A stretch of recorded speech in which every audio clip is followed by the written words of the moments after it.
hospitality is a leadership skill? Well, let me break that down a little bit more.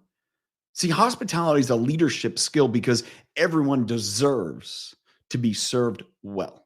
See, to me, that's hospitality. It's how well you serve people. And Will's pursuit to become the number one restaurant in the world was to do so because he wanted to prove to so many restaurateurs who thought that the food was so special, which it can be, but it was actually the hospitality.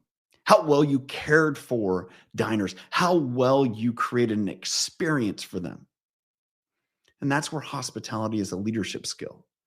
It's really the great responsibility of leaders to serve and care for those that work for them and work with them.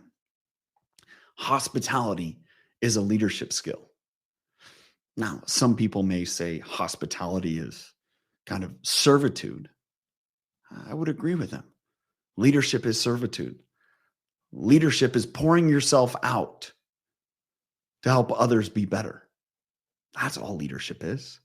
And I believe great hospitality, unreasonable hospitality, as Will notes, really focuses on that.